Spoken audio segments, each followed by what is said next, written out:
dañoo dellu si waat pour yeggali live bi gannaaw bu ñu defee 1 heure presque 1 heure 30 minutes de live très très intéressant ñu àndi ceeg invité yu bare waxtaanee ci coowal mbër yi ak état du Sénégal mun nañ ko woowee noonu ndax état fu mu toll nii moom moo suspendre activité yi waaye deuxième partie de live bi ñu waxtaanee Reug Reug ak Boucher dégg ngeen lu ci Moustapha Gabar Diop wax Reug Reug dugg si na ci live bi Reug Reug est-ce que yow yaa ngi ak Leyti Sène parce que boo nekkee ak Leyti Sène bëgg naa yéen ñaar ma échanger ak yéen parce que bu Moustapha lu mu ci wax waaw Moustapha wax na ci lu yéeme Bouba Judo itam dinaa ko jël léegi moom itam xam na lu bëri ci jujutsu Reug Reug ngi war a tasanteeg un gars boo xamante ni il est 13 fois champion du monde de jiu-jitsu brésilien loolu luñ jar a waxtaanee la ah macha allah xel dal na ndax gis neen ni que yéen a ngi ci àll bi yéen a ngi uti ji des fois ay xarfa xurfa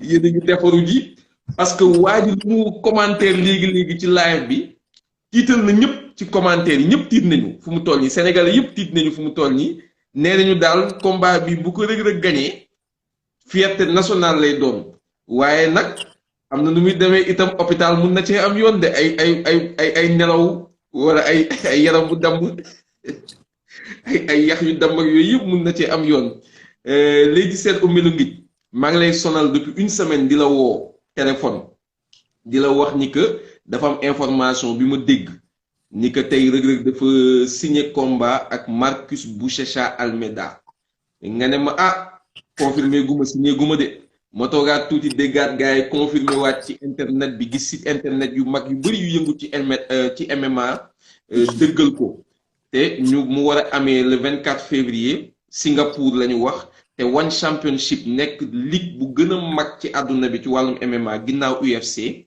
ñu ne ñoom ñoo tëgg combat boobu ma sàkk woon ci yow nag tey nga may ñu tey Lutte TV exclusivité confirmation événement boobu est-ce que am na wala amul. waaw Beuz maa ngi lay nuyu bu baax di la ziar di ziar ñiy suivre live bi yëpp di wax na aussi yàgg naa suivre di la sant di la jaajëfal ci liggéey bu rafet bi nga xamante ni vraiment moom ngay def parce que nag situation moom da nga ciy pare kenn xamul woon ne coronavirus dana dem ba tax daanaka moom moo gën a encourager live yi ñuy def donc yow bay nga ci sawar pour revenir rek ci li nga xamante ni moom nga ma laaj xam nga dafa am loo xamante ni moom jàpp naa ne comme ni ma la ko mën a misaalee rek dafa mel ni yow dañoo dem ba à un moment donné rek nga ne ma waaw da ngeen di dem tool góobi mais am na fu ñu déparé ba yegg si maanaam bu combat bu taxaw ainsi de suite donc nag yàlla dafa def comme lu bëri day avorté te comme ça waay daf ma ne naay xaw a yéex a yëgle balaa nga koo kar saay daf maa xam nee na balaa nga koo kar man daal naay dox ba nga xamante nii nag day fees ba tuuru nga xam ne yow dañ ci mën a tànk ndox mi daal mais bu dul woon loolu xam naa ne keroog yaa ngi may laaj mais yéen kañ ngeen jógee arrêt et cetera ainsi de suite te loolu yëpp mënoon nañ ko messager mais dañoo trouvé woon rek ne nañu bàyyi noonu rek ba am lu taxaw daal. macha allah kon fi mu toll yaa ngi may confirmer ni événement bi taxaw na.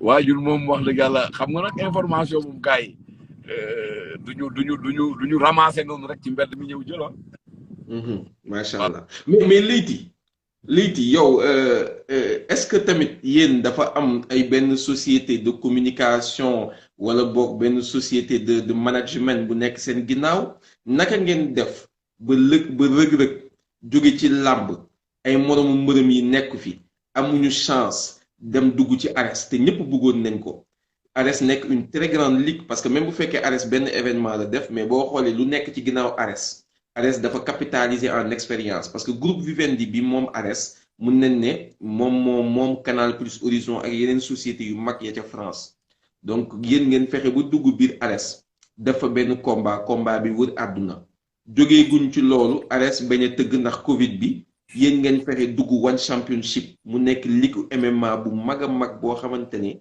ku ko déggul xam nga ko ku ko xamul du moins dégg nga ko One Championship nekk ligue boo xamante ne yaakaar naa ne référence la ci monde ndax boo ne UFC moom moo ci topp naka ngeen def ba dugal rëg-rëg ci ligue boobu noonu est-ce que dafa am ay sociétés yu nekk seen ginnaaw di leen xelal ci wàllu management gestion de la carrière de rëg-rëg wala naka ngeen def ba am résultat yooyu.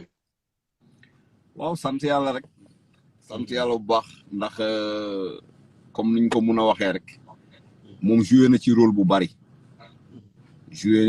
bari mooy xam nga dafa am loo xamante ni moom boo ko xesee confirmé adduna bi ñoom ñoo lay soxla moo xam nag ci lépp loo mun di def donc ñun li ñu ci waroon au début defe naa ne ci carrière làmbam moom mooy continuer ba fii rek parce que xëy na daf ñu koo déggal mooy lépp loo xamante ni yaa ngi ci di liggéey bul ci caaxaan bul ci fo amal fulla amal fayda ndax damay faral di wax ne même sàcc bu fekkee sa liggéey la yow boo rombee sama téléphone yi yóbbu leen dama ciy kontaan parce que sàcc mooy sa liggéey. moo taxit de def nañ ma ko de. voilà donc tey jii nii mun naa wax ne bi yàlla dogalee ñu wax ba signé ak Ares li nga wax ci Ares dëgg la ñu leen di remercier di leen nuyu ñoom ñëpp au passage wax dëgg yàlla collaboré nañ collaboration bu rafet ba ni nga xamante ni dem nañu ba defar ñu benn lettre ne ñu amul problème coronavirus oblige donc mënatuñ leen a téye tout en rappelant que ne Ares 4 combats la ñu signé woon ak ñoom donc benn bi waroon amee Dakar fii d'ailleurs li taxoon moo am Dakar une partie de l'Europe la waroon am précisément Paris la waroon amee mais comme boobu légalisé guñu MMA ci Europe moo tax ñu ñëwoon indi bokk ko fii nii deuxième bi booba na fekk na ñu légalisé guñ ko moo taxoon ñu jàpp ko Belgique donc bi ñu demee Belgique bi avorté ndax corona bi troisième bi ñu jàppaat ko encore mu avorté ndax corona bi parce que période bi mu war a am ci décembre bi boobu Europe demat na confiné wu donc après ay discussion lañ ñu wax rek ne ñu bon amul problème mun nañ leen defal lettre comme quoi que ne mun nañ leen a libérer bu ngeen amee feneen wala bu ngeen amee leneen ngeen def ngeen wax dëgg yàlla ngeen defi ko donc comme ni ma mun a waxee rek tool bi moom yàgg nañ cee béy donc mais naka la contact bi ñëwee ak waa One Championship. bon contact bi ni mu ñëwee wax dëgg yàlla comme ni ma ko mun a waxee rek man la ñu contacter donc ki ma contacter aussi wax dëgg yàlla suñu waay la boo xamante ni UK la nekk bon suñu waay la quoi ci côté business parce qu'on se connaît pas voilà donc contacter nañ ñu waxtaan nañu ak ñoom donc wax dëgg yàlla yàgg na nag sérieusement yàgg na c'est pas affaire de 1 mois 2 mois non daanaka mun naa wax ne bon yàgg na loo xamante ni bëri nañ ko di ko négocier ba far en attendant dañ doon xaar Ares jeexal pour ñu mun a continuer far bon Ares mënatul a dem quoi. mais combat bi nga xamante ne jox nañ leen ko date bi nekk 24 février est-ce que tey financièrement du ma la laaj cachet ndax xam naa ni fii ba ginnaaw suba doo ma ko wax su ma la laajee cachet bi nga xamante ne moom lañ leen fay mais est-ce que financièrement tane na li nga xamante ne moom lañ leen fayoon ci Ares.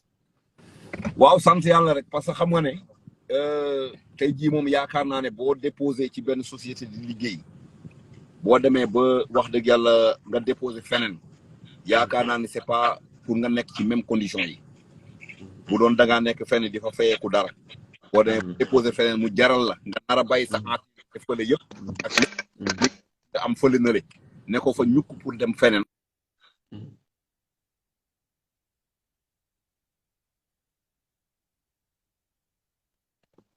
allo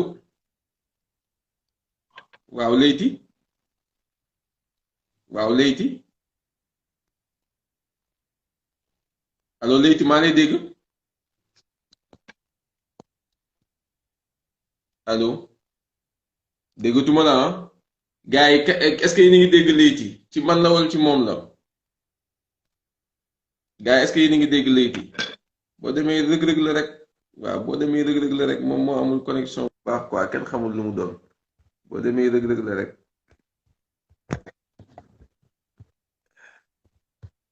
acca gars yi ñu jéem ko dugalaat pour xool donc gars yi maa ngi gis gars yi ci commentaire gis nañu on a un public sax bu bokkut ak suñu public bu dugg si commencé di wax naan ni que waa ji day gagné Bouchecha day gagné waaw mais doy na waar mais léegi ma bàyyi la nga àggali. waaw donc comme fi ma nekkoon rek. waaw donc waxtaan nañu ak ñoom tey jii bu yàlla dogalee nga nekk di migrer comme ni ma ko mun a waxee pour dem feneen liggéey ak ñoom enfin peut-être ñaar lañ ci mun a jublu financièrement ak par exemple tey jii nii sakute expérience. parce que aussi xam-xam dañ koy jàng waaye l'expérience ça se vit dañ koy dund. donc noonu la demee quoi. waaye mun nañ njort ni que bi yoon moom vraiment cachet bi duun na parce que Ares lu doon tàmmali la expérience mais One Championship c'est quand même une référence dans le monde entier donc cachet bi moom wax dëgg yàlla est-ce que ëppul sax lu ñu leen fay ci seen diggante guy gi. bon en tout cas li ma la mun a wax daal mooy. mbër mi moom cachet bi ñoru ko combattant bi. muy waaj yi. moom cachet bi ñoru ko. waaw xam nga li ko cachet bi ñor nañu. non déglu ma wax la rek. waaw moom xam nga li ko ñor. waaw mooy MMA am na benn différence bu ndaw ak lamb. waaw lamb moom da ngay dóor nit mu daanu doo ca jëlee dara duñ la ci bindal grade duñ la ci yokkal dara. te victoire lañ koy qualifier rek. buñ ne tey rëg-rëg dóor na nit mu daanu. victoire lay doon rek. waaw dóor na nit mu xëm victoire lay doon. waaw mbot na nit ak mbot ak exploit bi nga def ci mbot yëpp victoire lay doon rek. bu dee MMA nag. non kii dañ koy bu dee MMA dañ koy fay MMA boo dóori mu daanu moom xool ko. beneen day am performance de la soirée. MMA day am performance de la soirée boo. kaw dañ lay dollil xaalis. boo defee prise bu exceptionnel ñu dollil la xaalis. merci beaucoup kon moom du cachet bi. moom moo ko ñor. moom fi mu ne nii cachet bi. cachet bi moom moomu ko sax moom la ca topp la moom. bu dofee ba ñàkk loolu moom foofu problème am la. mais léegi man lu ma jaaxal man ginnaaw bu ma consulté wu ak spécialiste MMA yi dama bëggoon ci bind titre ne Reug Reug vers un combat suicidaire mooy xam nga baal ma mais xam nga nit ku rep xam nga nit boo reppee mooy yow fu mu toll nii di téye gars yi di escanté mujj gi ba repp ba seen benn waay jële waa ji toog foofu jàpp ñàmburam yow nga ñëw rek ñu ne la waa ji nag nga naan na ñëw fekk xamoo ne waa ji toj na àdduna ba toog damm na waa ji dégg naa Bouchecha damm na 47 nit. nelawal na 250 personnes. waaw ci ay entraînement nag compétition nag waxuma la lu mu defagum. mais yow Leyti man foogoon naa ni mbokku Reug Reug nga mais nekkate yow Reug Reug xam naa da laa tooñ.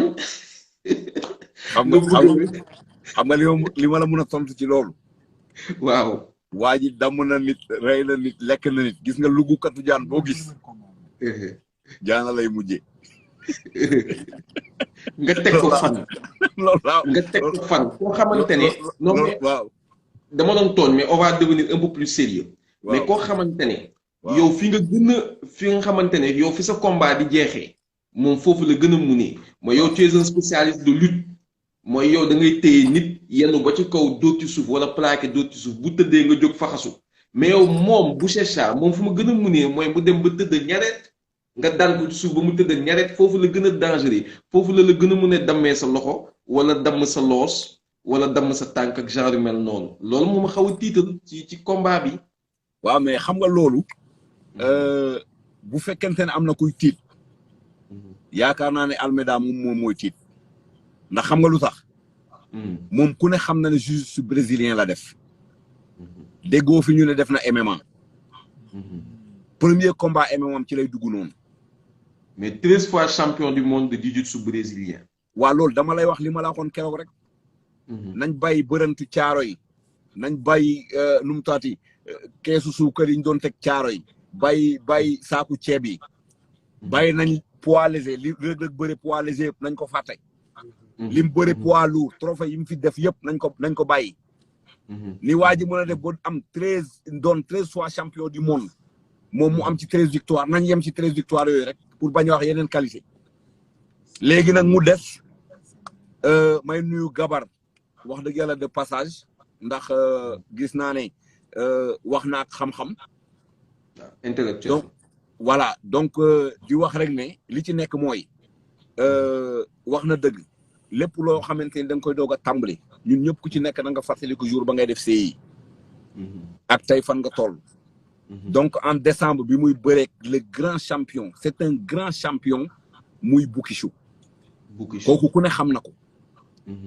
kii yaa ngi koy waxal 13 mais kii Boukissou 9 combats la am. ak 9 victoires yow wóor na la MMA. MMA 6 victoires xaw ma 5 victoires 4 défaites genre mel noonu la amoon quoi. voilà il n'a jamais été mis ko dans sa vie kooku ku ne xam na ko. tey ji ligue Ares bi ñoom jàppoon nañ ne sax bu yegsee moom day massacrer Reug Reug def ko beñe mu jeex. te yow xam nga liñ lay wax. waaw mais tamit bu nekkee tamit waa caalaak ñëpp ci jàpp tamit. waaw da ngaa bëgg ma profité rek nuyu sama waa dëkk waa Mbélo ngi.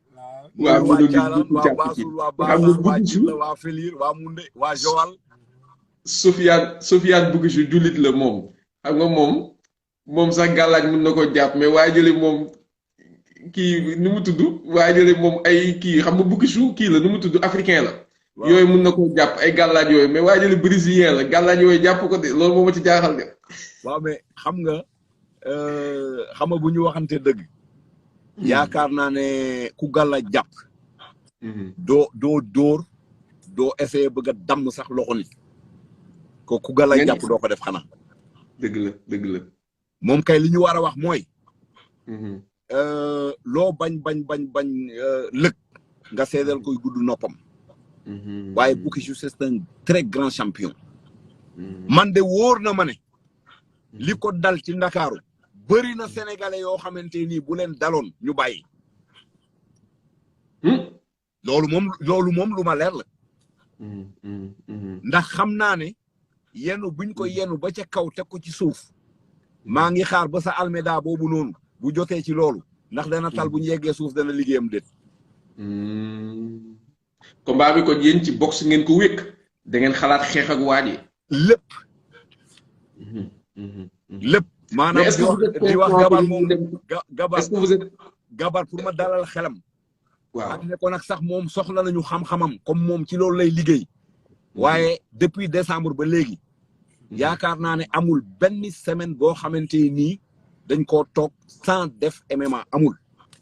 macha allah mais est-ce que tey vous êtes conscient que yéen a ngi dem ci combat boo xamante ne du ngeen favori parce que gabar moom nee na moom bu doon joxe favori Boucher la koy jox te bu ma duggee ci site MMA yi tamit ñoom commencé nañ seen sondage ma gis Boucher am 61%. Reug Reug 39%. loolu laa gis ci sondage yi. loolu lan la leen def normalement da leen di yokk jom. ñun bu ñu sañoon. 39% dafa bari. ëpp na bu ñu sañoon ñun 1% la ñuy am. kële na doon favori 99,99% sax. ñun 001 bi rek doy na. foofu ngeen gën a munee maadu. foofu waaw looloo ñuy dimbali. parce que tamit il faut lu dafa important parce que Reug dafa tàmm dem ci ay combat ci mbappat yeeg même ci bëri dóor bi. ci ay combat yoo xamante ne ñu ci bëri dañuy naan soit c'est du 50-50 wala mu dem sax favori mais bii dafa nekk combat boo xamante ne maanaam li ma bëgg a wax mooy day sóoraale waa ji ci ay affaire parce que waa ji domaine am fu mu gën a munee mooy ngeen àgg ci suuf comme Reug Reug bu mu àggee ci suuf keroog ak Boukissou waa ji ci àgg suuf boobu ci la nekkee 13 fois champion du monde kon di ngeen am lu ngeen di sóor ci moom. non ñun kii moom yaakaar naa ne am na loo xamante ni du ma ko bëgg a waxal moom moo koy mën a waxal boppam. comprendre nga. ndax yaakaar naa ne néew na sax. man li may wax ci ay mbiram te yow ni mu demee yëpp xam nga ko. yaa ngi dégg. mais comme li may wax rek dooley jàmbur man dama ci dul mun a waat du ma ci dóor sama doom du ma ci waat. waaye nag yow ci sa bopp. waaw ah. ak tous les 12 millions de Sénégalais. waaw ah. 15. waaw. 12 millions de Sénégalais. ñëpp xam nañ ne ils ont un très grand champion yal na ko yàlla lafal cat. macha allah ñun kay tout ce qu'on vous souhaite c'est que ngeen am ndam ci combat bi ndax combat bi ngeen ci amee ndam ndamu Sénégal lay doon ndamu Afrique lay doon waaye itam dina nekk luy ubbi ay buntu yu rëy rëy ndax One Championship ligue bu mag la et puis aussi Buchecha du n'importe qui man nee naa leen moom combat bi bu ngeen ci amee ndam man ci laa leen di nangulee bu ngeen waxatee ma noppi amul benn problème mais fu mu toll nii nag li ma leen ciy ragalal mooy ay xot mu nelaw wala wala damu loxo wala damu tànk ak yooyu noonu mais léegi en tout cas kontaan naa ci yow combat bi 24 février la incha allah Singapour la wala. 24 février incha allah Singapour. Singapour incha allah kon ñëpp ñu xaar combat boobu noonu yaakaar naa dina nekk combat boo xamante ni dinañ ci liggéeyaat pourquoi pas Lutte TV yónnee benn délégation Singapour sax.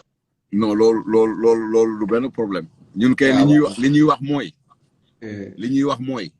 dégg naa sànq Gabar mu ne waa ji bi mu waree dem MMA. waaw am na benn encadrement boo xamante ni bu mag a mag boo xamante ni tey ñu ngi koy jàppale pour mu dem defi combat am. gis naa ci Daniel Cormier. waaw xam naa loolu yëpp. champion MMA loolu yëpp xam nañ ko mais loolu li ma ci bëgg a wax mooy. Afrique ndax du ma ne sax Sénégal mais Afrique. nañu dimbali seen bopp.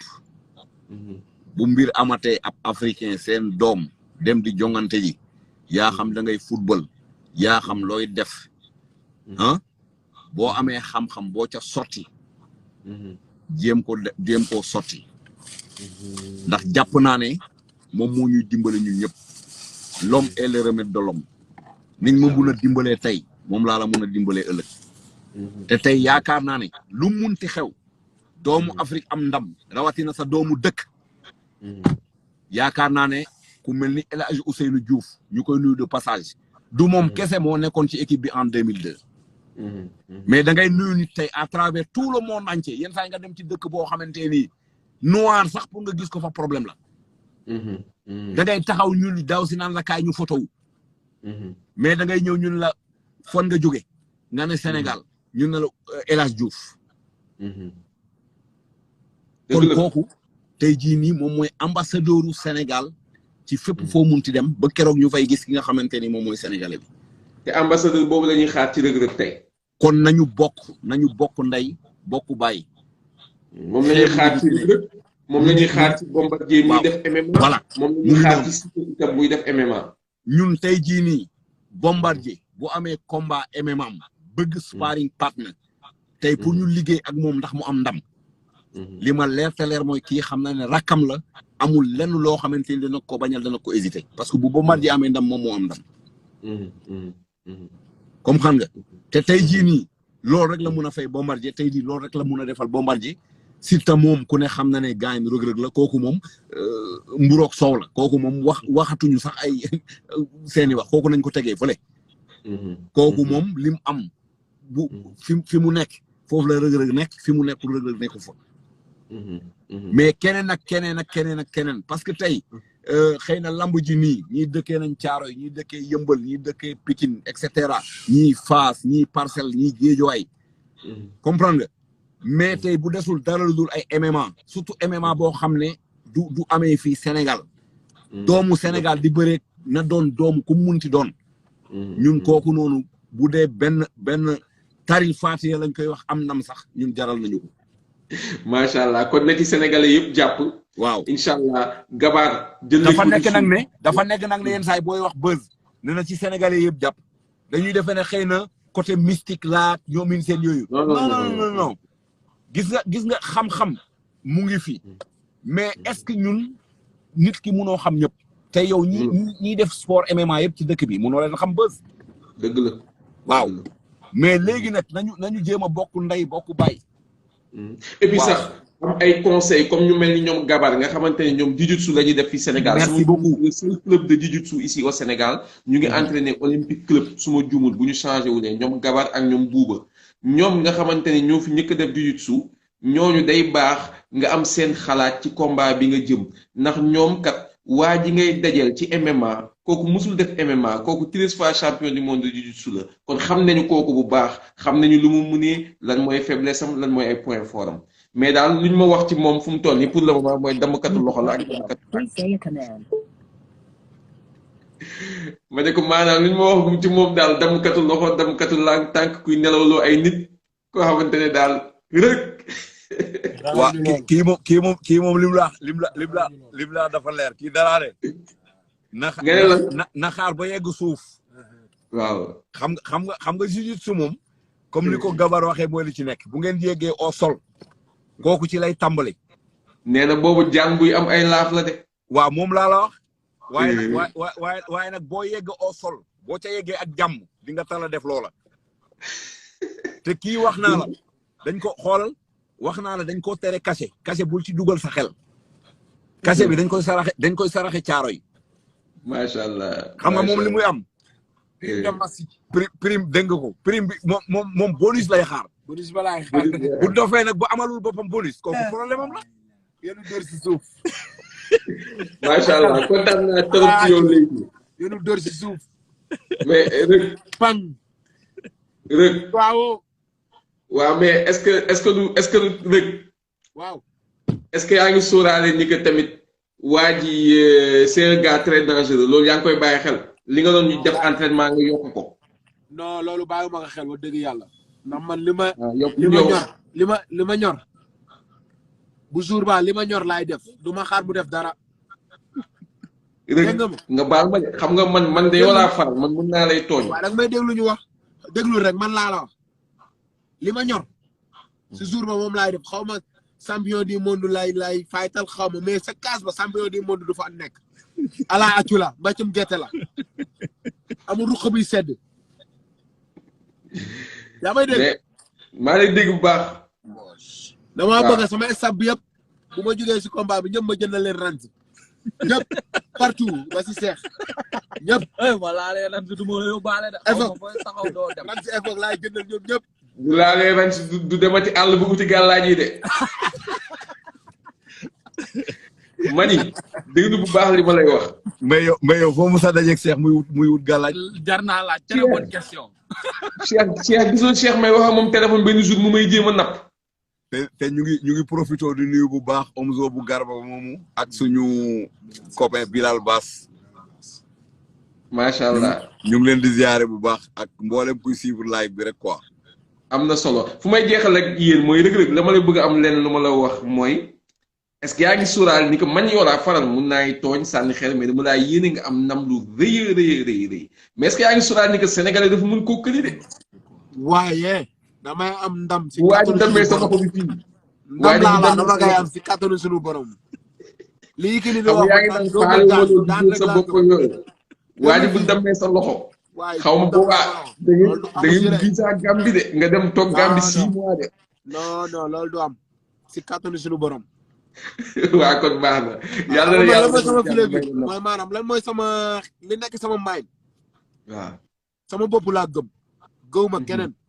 man dama naan si àdduna ma bu ma yeboo sa wax ne man damay comme ku may amal combat dama naan la maa la mën fuuf loolu lu ma gëm la lu nekk si man la. xeex la rek xeex la MMA xeex la daal. yëfi góor la. foom góor la. amul ruq bi sedd. mbàccum gerte la foo góor bu am technique bu am technicité bu doy waar. léegi moom na xaar ba ma àgg si suuf xool est-ce que dina ma def loolu métti au sol. nga ciy jàkkaarloo mais est-ce que waa ji c'est un très grand technicien de lutte.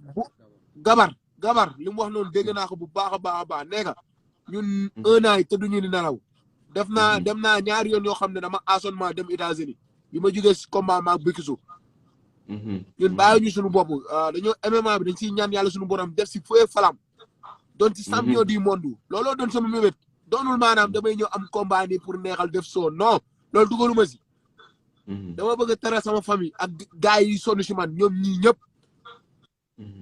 te loolu gëm naa ne naa ko Sénégal Sénégal ci àdduna bi fépp. si kattanu suñu borom laala si kattanu suñu borom gëm naa ni loolu dama koy am.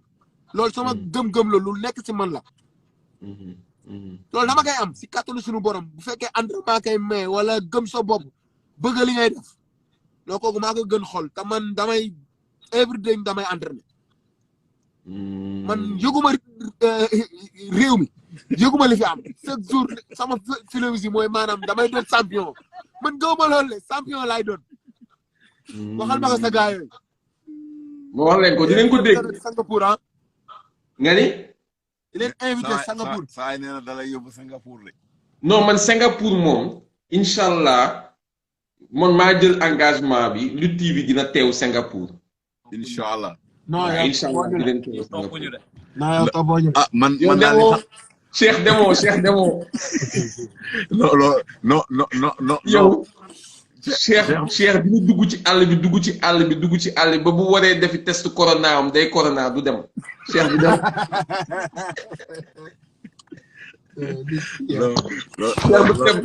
corona bu combat bi di say ñetti fan boo defee test corona doo dem.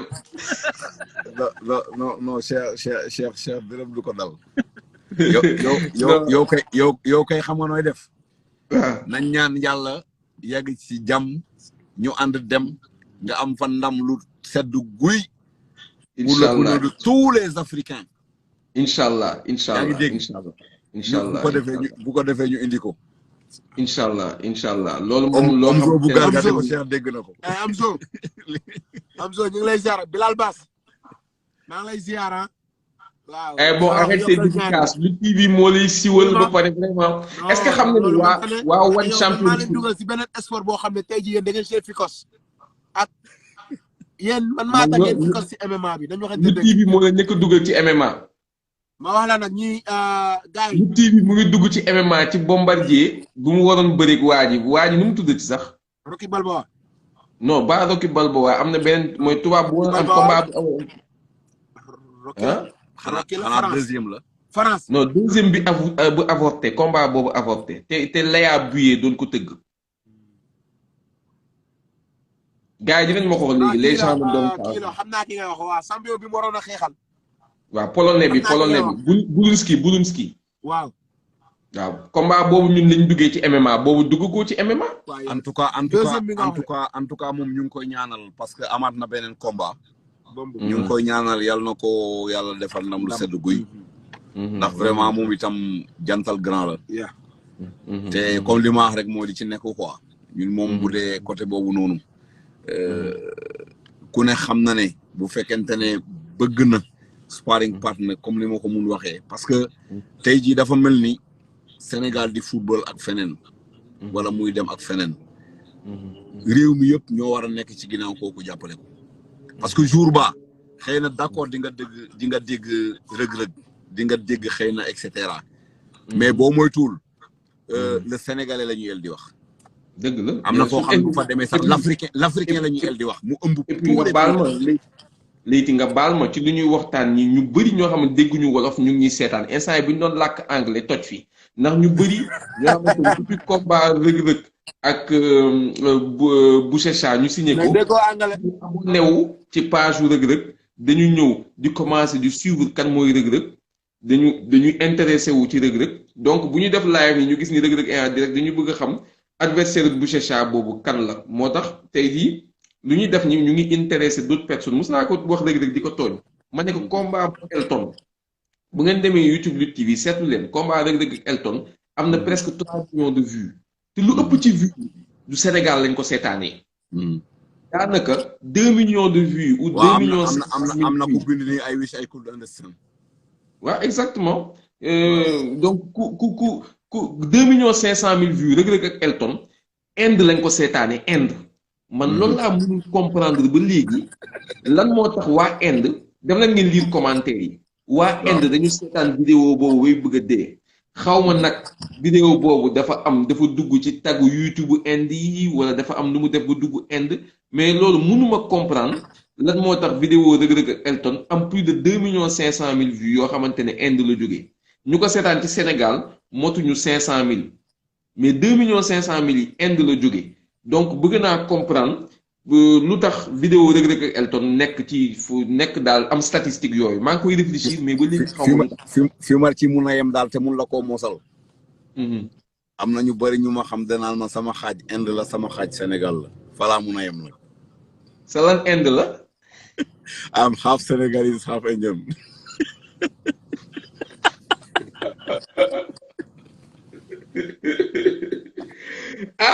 Inde de mystique bi saf na ba saf.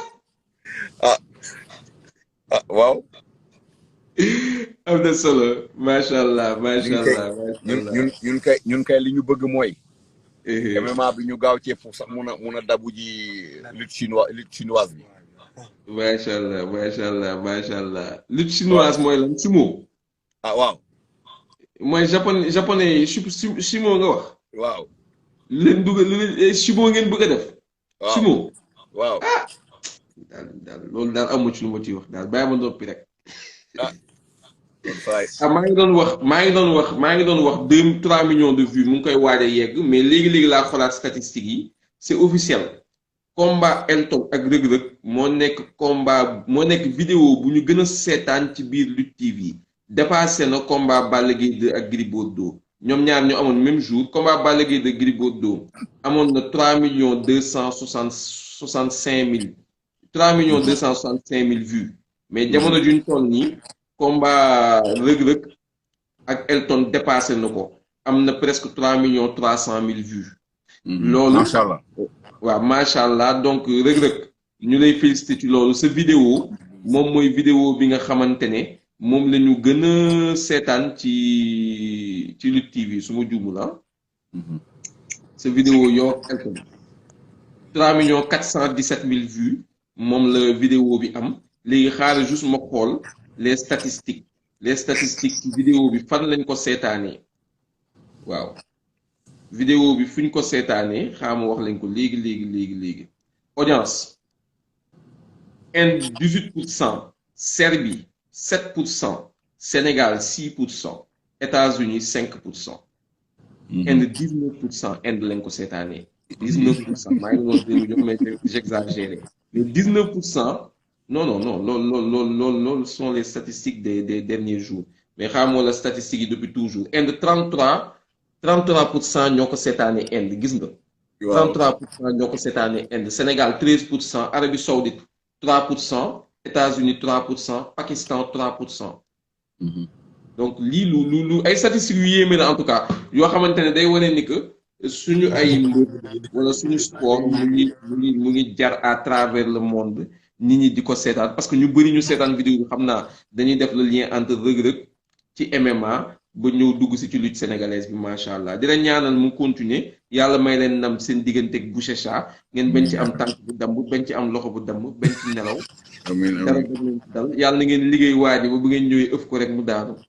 jaajëf merci léegi. ñu ngi sant ñëpp di gërëm ñëpp vraiment. macha allah. waaw di waxaat rek ne bon Reug Reug moom c'est doomu Sénégal la. tey jii nii li ne ci xolam ak ñun ñi nga xamante ni ñoo ci nekk yëpp. tey ñun jàpp ñu ne xëy na dafa am compétition boo xamante ni moom lañ def mais ñun dañoo jàpp ne équipe nationale du Sénégal wala boog 15 millions de Sénégalais ñoom ñoo ko sas ne ko demal nga am ndam nga ñëw. donc ñun noonu lañ ko jàppee du question xaalis bi wala du question sax leneen mais li ne ci suñ xol dëgg loolu la pour ñun fu ñu munti teew rek les 15 millions de Sénégalais lañ fa teewal wax dëgg yàlla pour war fa am ndam loo xamante ni ndam lu mucc ayib lay doon. kon xeebuñu kenn wax dëgg yàlla surtout nag ñi nga xamante ni ñooy techniciens yi. waaw dëgg la ñu ngi def li ñu war a def maa ngi remercier nag entraîneur am en MMA ñu koy wax Niass. yaa ngi dégg moom itam wax dëgg yàlla il est dans l'ombre. waaw Baye Serigne jërëjëf. jërëjëf yéen a ngi yéen ñëpp. comme ni ko waxee xalaat ngeen delluwaat États-Unis fii ak combat bi.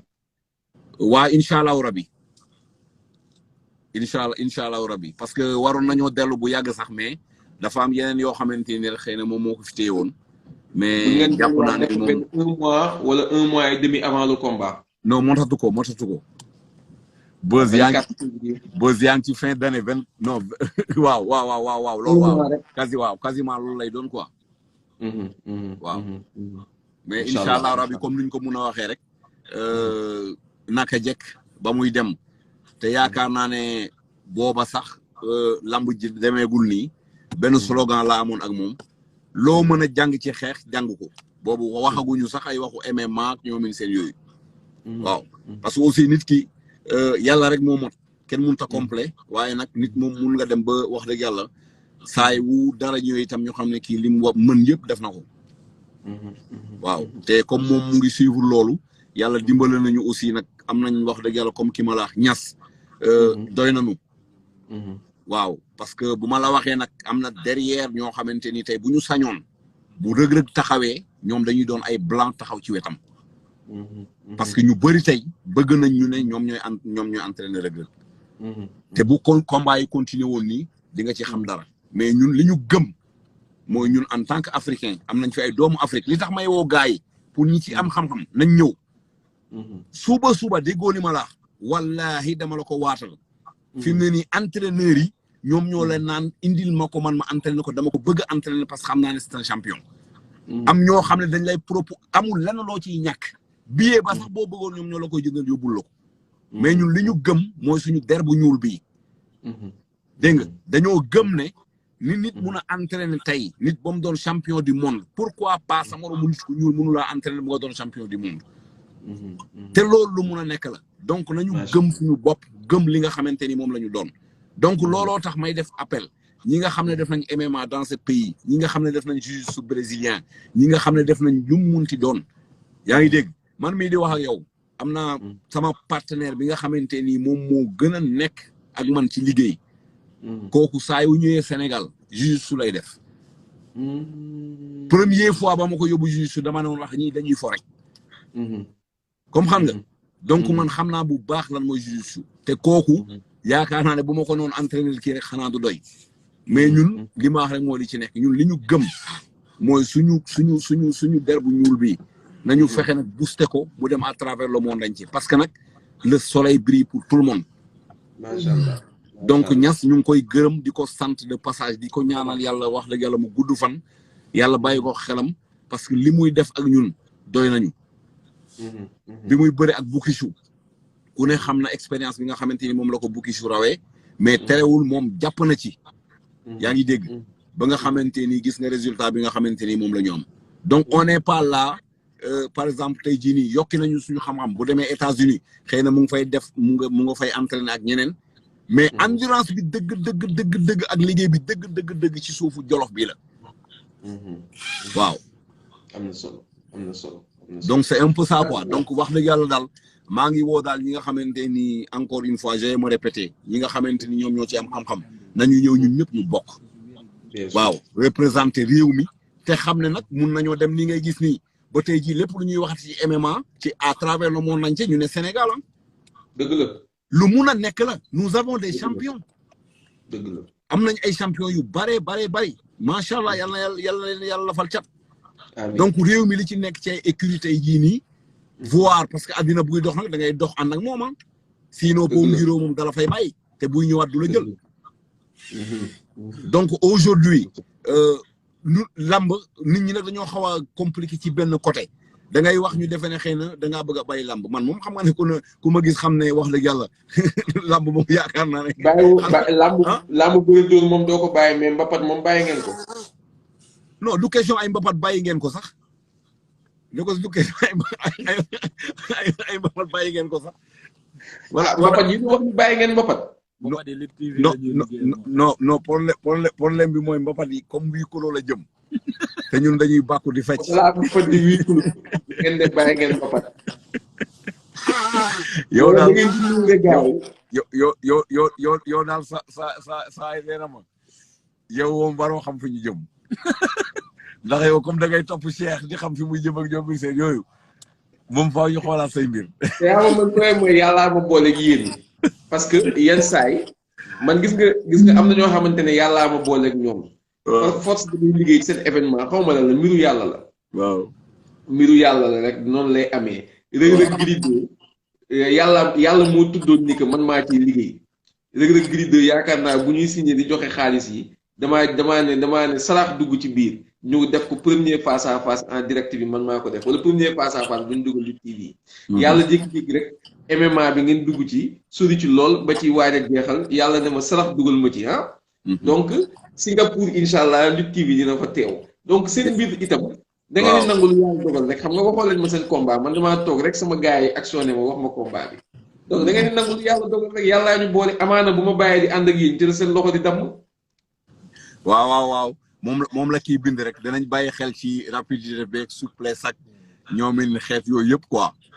mais daal loo ci mun a dégg yàlla nañu yàlla may wér. ba bés ba.